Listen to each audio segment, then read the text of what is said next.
It's another episode of the Manumit podcast with Glenn Johnson of JBez Financial. And Glenn, I just want to say, first of all, good morning. How are you? At the time that we're recording this right now, we just came off of 4th of July, so we're kind of at that halfway point through the year.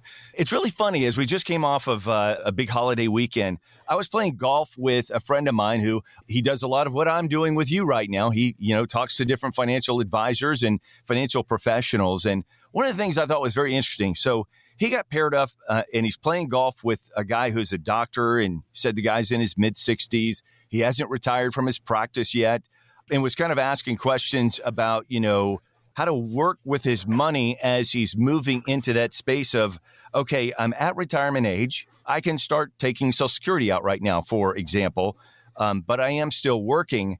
And he was saying that, here's a doctor who is, I don't want to say he's completely clueless on what's going on, but he does have questions and is looking for great ways to kind of, allocate where his money is coming and going.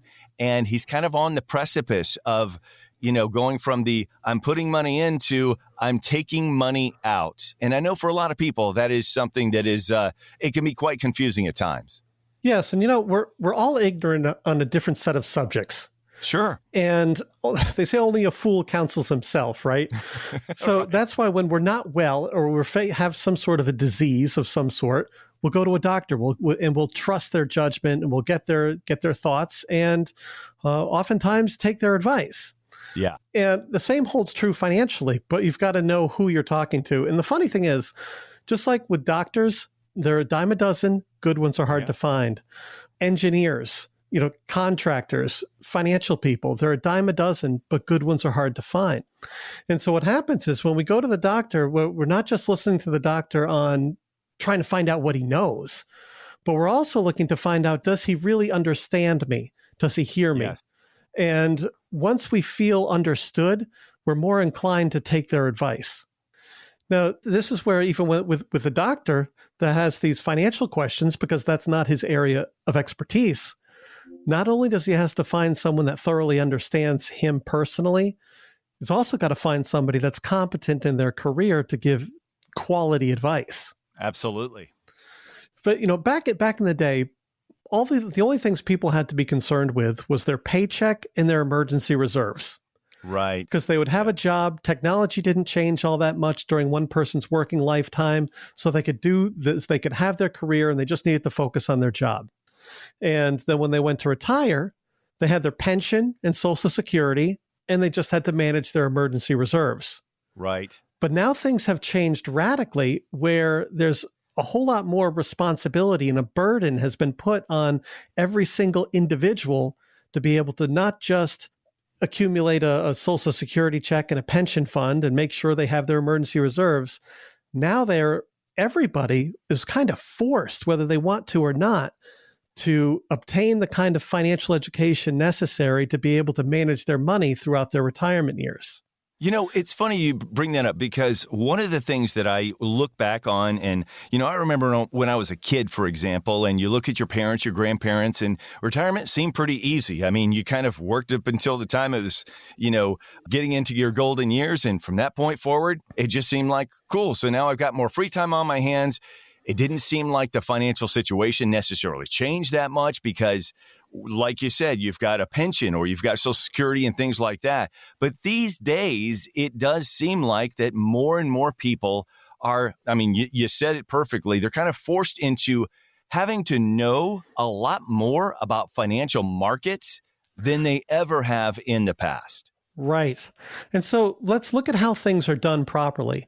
If you look at a pension or a 401k, what we're doing during the accumulation years while you're working is you're setting money aside month after month, year after year, decade after decade.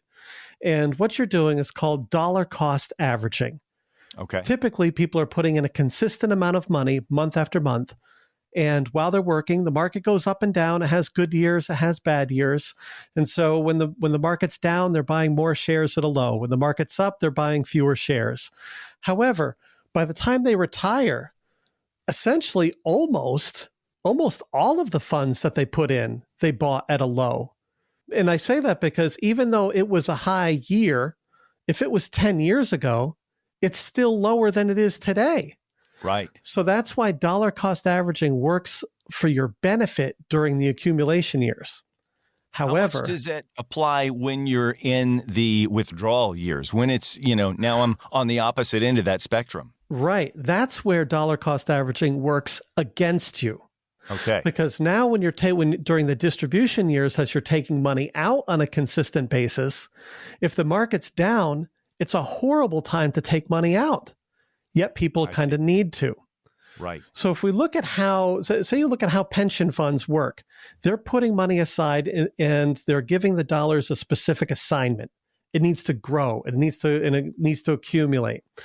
However, when people retire, pension fund companies, they take the money out of the stock market at that point because it's no longer the most appropriate investment vehicle for taking distributions. Now, when it comes to people's 401k, when it comes to maybe other retirement assets that they have been contributing to, whether it's a Roth IRA or something that's different than a pension fund, and even when you include Social Security into the mix of all of these different buckets that people have for their retirement, as it pertains to the change in which you are managing that money, are people aware of the different options, or are people aware of how their 401k, like if you have a 401k, does it automatically switch for you whenever you hit retirement? No. And see, this is where, like, when somebody chooses a pension option, that their people they have to make a decision. They're forced to make a decision. How do you want to take it? Do you want to take it in a lifetime payout? Do you want a survivor benefit? You're forced to address it. With a 401k, there is nobody forces you to address it. I find people all the time, they retired 5, 6, 7 years ago and they still have money in their 401k. And I find that that's because there's a shift of liability. With a pension, the liability is on the company to start paying you. And so they're saying, okay, you've got to address this. But with your 401k money, nobody cares if you lose it. So they're not going to press you to do anything. It's up to you to take the initiative, because the responsibility and the burden is on you to make sure you're doing the right thing with your 401k money. That's very interesting, because I do wonder how many people are aware of that specific thing. And as you said, as you start into that withdrawal part of your life where you're taking the money out, now it's, the income that you have to basically live your life. I wonder how many people do continue on past retirement with that 401k account that they've had, and it's still almost they may not be contributing as much, but the way in which the money is working is in a way that is not necessarily the better way for them moving forward. Right. And the companies know this. In fact, if you look at the investment options within a 401k plan, they're all geared towards growth. Now, they all have a stable value fund or some sort of fixed account to keep money safe as people get near and closer to retirement. However, they know it's not the best vehicle for people when they're getting close to retirement.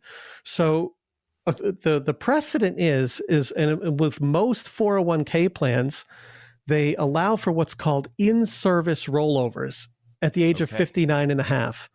Once you turn 59 and a half, they know it's not the best account for you. So they give you authorization while you're still working, while you're still in service to the company, to be able to roll the money out into an IRA, which has no tax consequence to you. It's still a pre-tax account, but it enables you to get into more appropriate investments as you near retirement. I see. So here's the next part of that. And listen, if somebody's listening to this podcast right now, there's a possibility that they're listening because they're looking for information. They're looking for knowledge on things that they have questions about. And chances are, if you're listening right now, and this might be the very question you have as far as, hey, I'm into retirement. Maybe I'm a year in, or I'm 2 years in, and I just don't know exactly if my money is working properly for me to kind of, the biggest fear for most people who are retired is, am I going to have enough money to last me, for the rest of my life? what's the next step? If somebody's listening right now, and we're just going to kind of, create this as the most simplistic form, you're listening right now, you don't even have a financial professional that you're working with, let's just say. Yep. What's the next step for them to say, okay, I need to take control of this? Okay, one, you have to recognize the urgency and the importance of making a decision. And also recognize how at this point in life, it's actually the point of most vulnerability. It's the point of most financial vulnerability when you transition from working into retirement and living in retirement. Think of it this way. The more dangerous the situation, the more important it is to be prepared. Right. Kind of like when you get in the car to drive to work or anywhere you're going, you put your seatbelt on. Now, you're not expecting to get into a car accident, but you know it's possible. Correct. I mean, how many adults do you know have lived this long and haven't at least been in a fender bender? Right? Exactly. So we know it happens. And however, if you knew for sure it was going to happen, you wouldn't even get in the car. Right. So now let's look at it this way. Is the financial system that you're driving, does the financial system you're driving have airbags? Does it have anti-lock brakes or side impact bars? Are you actually prepared for a financial accident? And let's look at it this way. Another thing I like to consider is to take the military. Yeah. Now, why are we so confident in our military? Well, they go through hell in boot camp to be prepared for just about anything. They don't know what's going to happen when they're headed into battle, but they're still prepared for it. And because of their training and because of their leadership and because of the how well prepared, we're tremendously confident in our military. So my question is, how would you like to feel equally as confident in the financial system you're driving? It's interesting you say it that way because another way that I could kind of look at it is if I'm driving down the road and I'm going to a new destination, chances are I've got a navigation system that's kind of, helping guide me along. For most people, I can't say everyone because I'm sure there's people out there that they have plenty of knowledge on what they're doing. But for a lot of people, if you're driving along and you're trying to get to a destination you've never been to, if all of a sudden your navigation just completely shuts down and you are basically driving, hoping I get to there, I hope I get there, that's kind of a scary situation, I'm sure, for many people if they haven't really done the deep dive into how their retirement is going to work for them specifically based off of their lifestyle, their needs, and based off of what they have prepared for up until this point. And that's the thing, like even while people are working and tucking money away in their 401k, most people are not paying all that much attention to their 401k accounts. At most, what I find is people will look at their quarterly statement and go, oh, good, it's up, or oh, that's too bad, it's down. And they're really not paying that much attention to it because no one's knocking down their door to offer them any help with it either. So they just don't pay any attention to it. Right. But the point is, during those years, it's not that much of a big deal while you're in the accumulation stage, but it becomes critically important in the distribution phase of life. Gotcha. Okay. I'm sure a lot of people, you may not know that it's that much different when it comes to those two things. It's literally input and output. And, the input is you get kind of complacent with that input process over the course of 10, 20, 30 years of your life, that when it comes to the output, maybe you've gotten complacent in the way that you just kind of look at it. And so you don't put that much of attention on what it should be doing for you as you get into the beginning stages of the output. And I think for many people, if you haven't talked to someone in the financial services industry, a financial professional, Glenn, like yourself, that could be kind of a daunting place. It's kind of like, hey, I've never necessarily scaled Mount Rushmore before, but I think I can handle it. Yeah. Well, it's funny. People don't give it a second thought so much while they're working. Sure. But once they're retired, you'd be surprised how many people have this kind of this gut feeling in the back of their mind saying, I wonder how long this money's going to last. Is it going to be all right? And that intuition, that gut feeling that you have, that's there for a purpose. It's there to motivate you to say, okay, you know what? I really should take a look at this. And as much as I haven't for all these years, things have been okay. But now that you have that feeling in your gut that you've got to address it, it's there for a reason. What if somebody's in a situation where they have been working with someone specifically with their portfolio, and they have kind of crossed that line from, working years to retirement years, and they don't feel like much has changed. They don't feel like that there has been a whole lot of communication as far as ways to manage the distribution, not only of money to yourself, but the distribution of where these funds are going in terms of growth or, safety nets and stability. Well, we go through seasons in life. You started out earlier talking about the doctor. When we're children, we go to see a pediatrician. And then as we get older, we need an internist and then an elder care doctor. And during different seasons, we need people that offer different advice. Sure. And this is where the advice and the counsel that you received during one season in your life may have been excellent and may have provided fantastic service. However, it's no longer fitting during the next season. Mm-hmm. It's kind of like say you wanted to go buy a car, a family car, and you showed up at the Ferrari dealership. Is it the salesman's fault for selling you a Ferrari? No, you're at his dealership. That's where you win. Yeah. Right. And so that's why people will say during the accumulation years, okay, they're driving a Ferrari, they're in the market, the money's growing, but then it comes time for a new car. It's like, wait a minute, maybe I really like the salesman. He offered me a great deal. I love the Ferrari, but I'm in a different season now. Maybe I need to shop at a different dealership. How about this as a scenario? There may be somebody listening right now and they're looking at it and they're like, well, I don't want to stop the accumulation stage even once I get into retirement. I don't want to stop that aggressive, attempt at trying to acquire more and more and more. Why do I need to switch over to a situation where I'm kind of slowing down on that part of it so that I can extend all this out? I'm looking to try to get even more in that situation. Okay.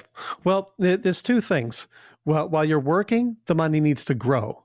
When you're retired, it needs to pay you, and it still needs to grow. So that doesn't mean you entirely get out of the market. Right. So how we manage things here is we look at, okay, we take your account. Let's say you've got $100, and we may split this up some percentage-wise, whether it be 30, 70, 60, 40. Let's just say 50-50 for argument's sake. Okay. So we take half the 50% and put it in an account that's still in the market, managed well. And then we put the other 50% in an account that's more secure, that you can't lose. And remember how we talked about, you go from managing your deposits to managing your income to managing your withdrawals? Yeah. So what we'll look at is every year on an annual review, see, we don't know what's going to happen next year, but we do know what happened last year. So we look back on last year and say, okay, did the market perform well? Is it up? Okay, if the market's up, let's sell off those gains and use that for your income this year. And then next year, we look at the annual review. We say, okay, well, how did things do last year? Well, the market's down. Okay, so let's not get out of the market right now. Let's give it a chance to recover, and we'll take this year's income out of your safe account. And so we go from managing deposits to managing withdrawals. So that way, as you live throughout your retirement years, you're never forced to get out of the market when it's at a low. You're only sweeping the gains off after good years. Oh, that's such a good way to put it. And Glenn, I appreciate all that you have to say to I'm sure there's a lot of people who are listening right now with a lot of questions that they may want to not only ask if they're working with someone right now as a financial professional and they're saying, maybe I need a second opinion right now, or they may be listening right now going, I am 57 years old and I need to start thinking about my future. Now is a great time to reach out to someone like Glenn Johnson, financial professional who can help you with these different ways of looking at how that part of your life could change financially. You can check out all of the information at jbezfinancial.com. Again, that's jbezfinancial.com. Also want to make sure that you are subscribed and you are ready to go with all of the future episodes we have here at the Manumit Podcast. You can get those at the Manumit Podcast themanumit.podcast.com. Again, themanumit.podcast.com. Glenn, such great advice here that you're kind of putting out there for people. Things to think about for so many, regardless of which stage you're in right now and in your retirement moving forward. You know, we have a lot to look forward to, and life gets more exciting the more prepared you are. And it's not a matter of putting restraints on your future. It's a matter of properly positioning things so you can enjoy every dollar you have that much more. I'm going to wrap this up with what you started with this morning on this show, and that was, how are you feeling, Glenn? I'm great, and it's only getting better. That's right. I love it. Well, listen, until next time, Glenn, thanks so much for the time. I'm Jeff Miles. We'll talk to you next time. Investment advisory services offered through JBez Financial, LLC, a registered investment advisor firm. Registration is not an endorsement by securities regulators. By contacting us, you may be provided with information about insurance products, including annuities, offered through Glenn Johnson, Connecticut Insurance, license number 4628409. The firms are separate entities. Annuity guarantees rely on the financial strength and claims-paying ability of the issuing insurance company and are not offered by JBez Financial, LLC. Read your contract for restrictions, limitations, or penalties. JBez Financial, LLC is not licensed in all 50 states. To find out if JBez Financial, LLC is licensed in your state, please call 860-390-0093.